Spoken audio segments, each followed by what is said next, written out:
Í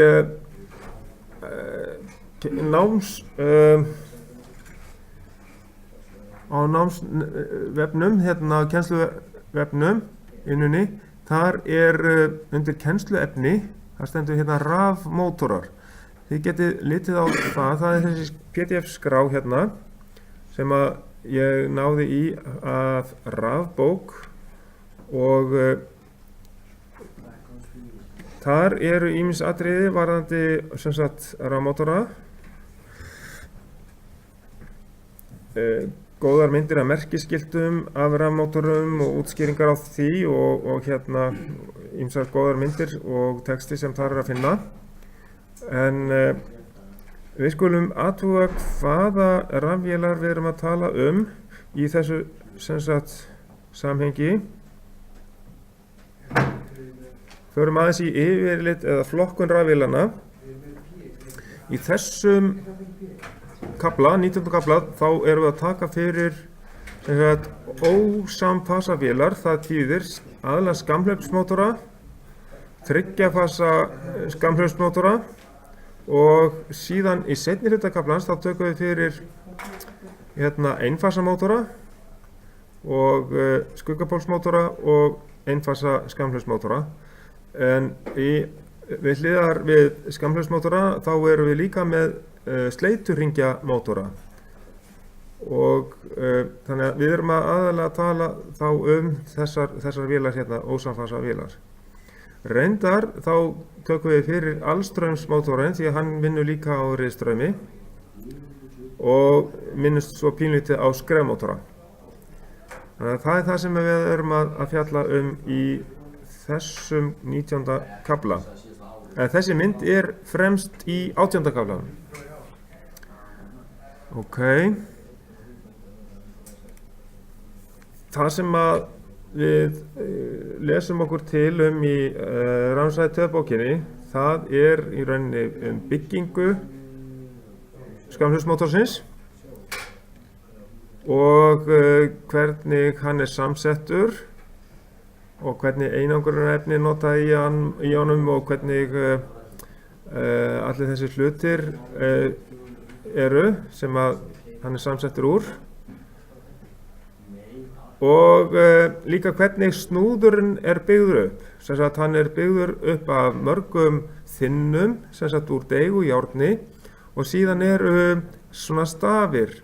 Sem sagt þetta grindin, leiðaragrind, þar sem að við erum með leiðara hérna, svera leiðara á milli tveggja skammhlaupa í endanum á snúðunum. Og svo náttúrulega kemur ásinn hérna í gegnum allt saman. Og til þess að minnka hvirfilstraumstöp og segultregðutöp þá erum við með þessar þynnur. Hann samsettur þess vegna úr mörgum þynnum hérna, snúðurinn. Og síðan fjallað svolítið sátrið, hvernig og tilganginn með sátrið, það er hlutverk sátursins. Það í rauninni að búa til hverfisegulsvið, þar sem að við þurfum þetta hverfisegulsvið til þess að snúðurinn, hann hérna eldi það. Hann hérna snýst alltaf hægar heldur en hverfisegulsviðið því að í þessum leiðurum sem við sjáum hérna í endan á þá spanast upp sem sagt straumur vegna þess að segulsviðið fer fram hjá leiðurunum og það sem sagt segulsviðið sker leiðarana, það spanast þá upp straumur og spenna í þeim og þeir mynda sitt eigið segulsvið líka, þessir leiðarar og elta hverfisegulsviðið. Og við sjáum þá hér hvernig á 3 stöðum í 3 fasa reiðspennunni hvernig að segulsviðið statt á mismunandi stöðum hérna, hverfisegulsviðið í mótornum. Og við getum litið á þetta sem hreyfimynd hérna og séð hvernig að segulmiðjan, hún snýst hérna í hringi, fer eftir því á hvaða stað í 3 fasa reiðspennunni við erum stödd. Og þá minnkar og snýst við straumurinn í leiðorunum í sátrinu, þannig að það riðstraumur af mismunandi styrk og síðan verður mismunandi stefna. Þess vegna fáum við mismunandi segulsvið og við fáum segulsviðið, það hreyfist allan hringinn hérna.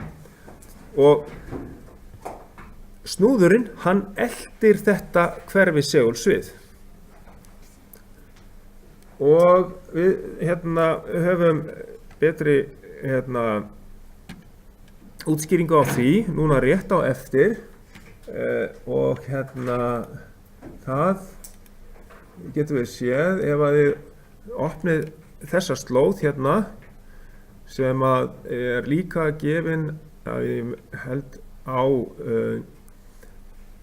kennsluvefnum, þannig að þar er þetta útskýrt betur hvernig að hverfisegulsviðið myndast sem sagt í sátrinu og hvernig snúðurinn eltir þetta hverfisegulsviðið. Og hérna sjáum við síðan aðeins hvernig hægt er að ímynda sér virkni snúðsins sem sagt með hvernig segulkraftinn fari gegnum snúðinn og hvernig þetta myndar kraft og eins og við sjáum hérna og sjáum sem sagt hvar í þessu augnabliki sem sagt miðjan í segulsviðinu er norður-suður og hún sem sagt snýst frá þessum stað hérna vinstra megin yfir á næsta. Þannig að þá sjáum við hvernig sem sagt, við fáum ákveðið kraft fyrir mótorinn til þess að F er kraftur, kraft á leiðarana í snúðunum. Og áfram hérna með virkni snúðsins, hann býr til sitt eigið segulsvið og eltir hverfisegulsviðið. Og eftir því sem að átakið eykst á mótorinn, á sem sagt snúðinn, að þá snýst hann aðeins hægar og við það þá verður mótspenna mótorsins lægri og við þá spennulækkun eykst straumurinn sem mótorinn tekur. Auk þess þá verður aukið tíðni á snúðstraumnum. Þegar að hann er álagslaus þá er mjög lítil tíðni á snúðstraumnum, en ef að mótorinn væri fastur þá væri sama tíðni á snúðstraumnum og á sátrinu, sem sagt 50 rið. Þá væri það bara í rauninni eins og spennir. Og við getum til dæmis hjá okkur fest snúðinn algjörlega með því að klemma hann bara fastan og þá getum við fengið þessi áhrif og láta hann taka ræsistraum í smá stund og þá erum við 50 rið á snúðstraumum. Síðan ef við myndum losa upp snúðinn og hann færi að elta hverfisegulsviðið, þá lækkar alltaf tíðni snúðstraumsins þar til að hún nær ekki að minnka meira, en það þýðir þetta að tíðnin á snúðstraumnum hún eykst við aukið álag vegna þess að snúðurinn snýst þá hægar og þá spanast upp sem sagt þá meiri straumur við aukið álag og vegna þess að hann fer hægar, þess vegna spanast upp hærri tíðni í snúðunum líka, eða verður hærri tíðni í snúðunum. Og við sjáum þá líka hér á þessari formúlu hérna hvernig við getum fundið út snúningshraða ef að eitt pólpar er ráðandi í viðkomandi mótor. Þá er það sem sagt tíðnin sinnum 60 deilt með pólparafjölda og ef það er eitt pólpar þá er hverfisegulsviðið að snúast 3000 snúninga á mínútu og þetta er kallað samfasa snúningshraði, það er hverfisegulsviðið sem gengur á því. NS, N-ið stendur fyrir snúningshraða en S-ið stendur fyrir samfasa snúningshraða, snúningshraða hverfisegulsviðsins. Þannig að mismunandi snúningshraði í rauninni ræðst þá af pólparafjölda mótorsins og tíðni straumsins. Við getum líka verið með mótora fyrir 60-rið. Það sem fyrir annan markað, sko. Og svo í flugvélum þá erum við með einhverja allt aðra tíðni, kannski 400-rið eða eitthvað slíkt. Nú, síðan sjáum við hér hlutfallslega skrikun, hvernig hún reiknuð út. Þá getum við reiknað það þannig að við setjum samfallssnúningshraðan drögum snúningshraða kannski við fullt álag ef við beðum það og deilum með samfallssnúningshraðanum aftur, að þá fáum við hlutfallslega skrikun. En við erum eins í rauninni oft í skýrslunum að reikna bara út skrikunina í snúningum á mínútu. Þá þetta bara samfallssnúningshraðin mínus n, mínus mældur snúningshraði. Þá fáum við bara snúninga á mínútu sem skrikun. En það eru nokkur dæmi hérna í bókinni þar sem við reiknum út þessa hlutfallslegu skrikun. Og eins og hérna spurti þessu sýndæmi hér, hver skrikunin við fulla lestun, og þetta þá sem sagt 0,02 er talan sem við fáum út úr því, eða við getum sagt líka 2% eða eitthvað slíkt. Ef þetta væri 4 póla mótor eða 2 pólpara, eins og hér. Og við fullt álag væri núast 1470 snúning á mínútu. Svona það. Síðan hér sjáum við hvernig við getum reiknað út tíðni snúðstraumsins, FR. R stendur fyrir rótor í rauninni. Og þá getum við reiknað þetta út með þessum hætti hérna. Og þá getum við líka fundið skrikunina út úr þessu hér og fundið út þá tíðni snúðstraumsins við skrikun sem 0,02 eða 2%. Og tíðnin á snúðstraumnum þá 1 Hz í þessu tilfelli. Hér á mynd 1912 þá sjáum við hvernig að mismunandi raunstraumur í gangi við vinstra megin lítið álag, lítill raunstraumur, og hægra megin mikið álag. Og þá sjáum við að það mjög stórt horn, fí.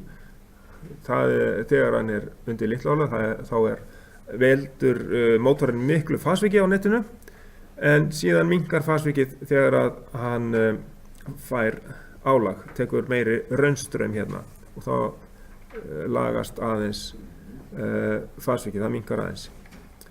En við höfum þá þetta launstraumurinn, hann alltaf mjög svipaður sem að mótorinn tekur, því að við þurfum að þessi straumur fer í að segulmagna mótorinn. En raunstraumurinn, hann fer í hreyfiorku, þess að knýja mótorinn áfram. Og síðan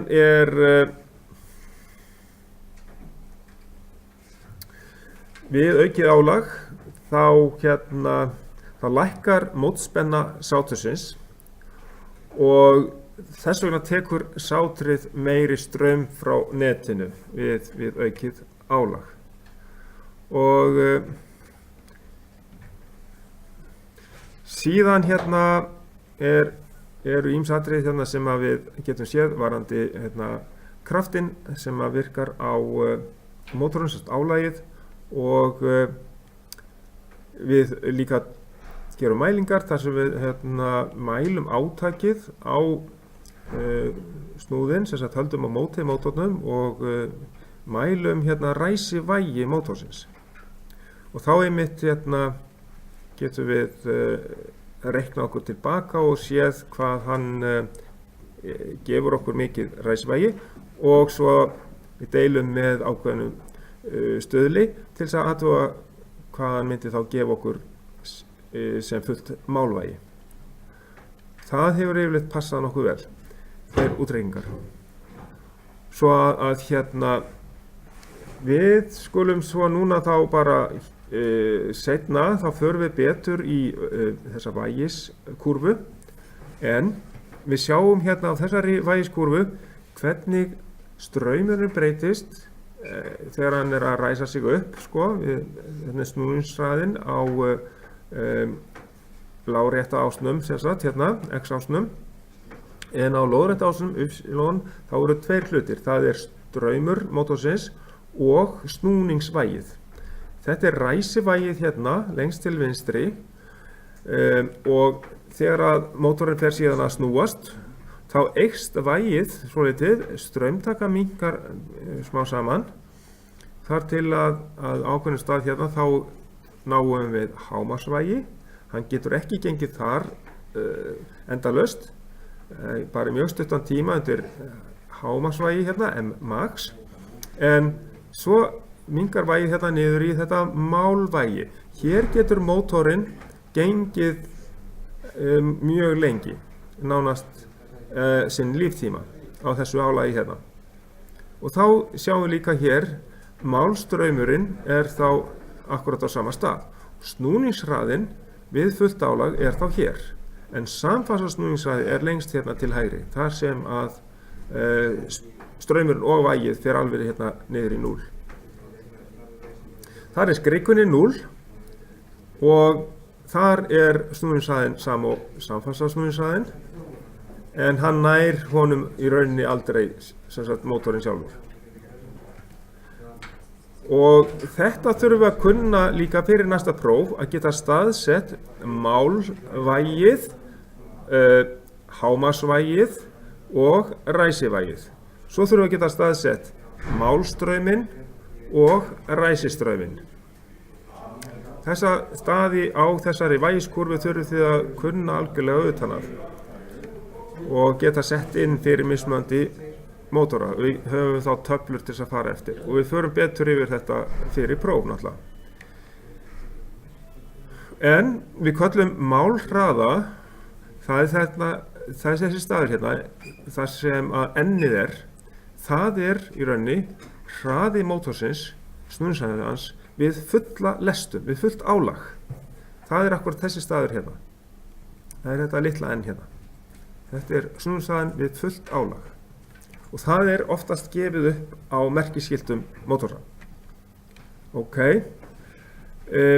Og síðan getum við reiknað út hérna eins og málvægi fyrir viðkomandi mótor. Við setjum í vöttum þess að P, sem stendur á mótornum, það aflið út. Passið ykkur á því. Alltaf það sem stendur á